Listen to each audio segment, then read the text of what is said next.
the whole new genre of music videos is the one where you don't have someone performing. Yeah. Which, even though we had a performance shot, it wasn't like the word for word kind of thing, right? Which is inspired by Ed Sheeran's Shape of You, to be honest. Which is that video that kind of introduced. So I haven't seen that much in Kenya. And Mushking, who directed the video, said, let's go for something like that. He's getting nice with it. I mean, listen, we've done, this is video number 6 with Mushking. Unajua sema milele rangi ya bahari salama karibu nyumbani, and then now Nairobi yangu. Unajua was popular. I mean, it was on the charts like #1 for like, you know, a few weeks, and then it was there on the radios for about 3 months. Then we released the video. Yeah, exactly. And, you know, and the camera kind of pans up to show you the mzungu on purpose. It takes time on purpose. Mushking's like, I'm going to let them see this slowly. Yeah, I mean... And is that over 1 million views? It has over 2 million. Yeah, 2 million. Over 2 million views. So 2 million. I was like, whoa. What was the difference from after the video came out? So now people knew who you were and what you looked like. Yeah. I mean, people would recognize me in the street. And, you know, of course, around that came all of the TV interviews and all that stuff. And suddenly, you know, you're famous for whatever that is. And then people start recognizing you. And Kenyans are wonderful. You know, they'll walk up to you and say, you're doing a great job, or we love your music, or keep doing what you're doing. So it's always supportive. Nobody's walked up to me and said, dude, step off, you know? But let me tell you something. Of course. In my song Salama, I say very clearly, black and white inside, okay?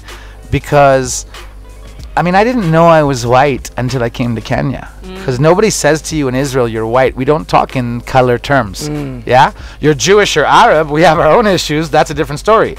But usually, and in traveling internationally, like I grew up in Turkey, nobody says you're white.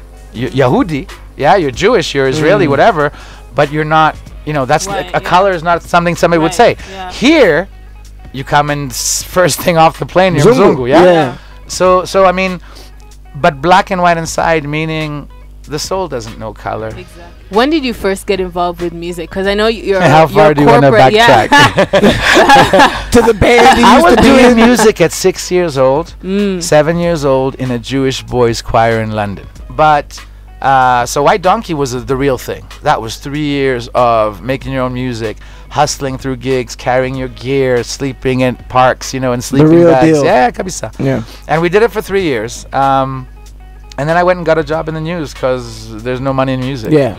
Yeah, there still isn't big money in music per se. I mean, everything's relative, but, you know, if you're Rihanna, I'm sure you're pulling in the big bucks. Yeah. But, So what?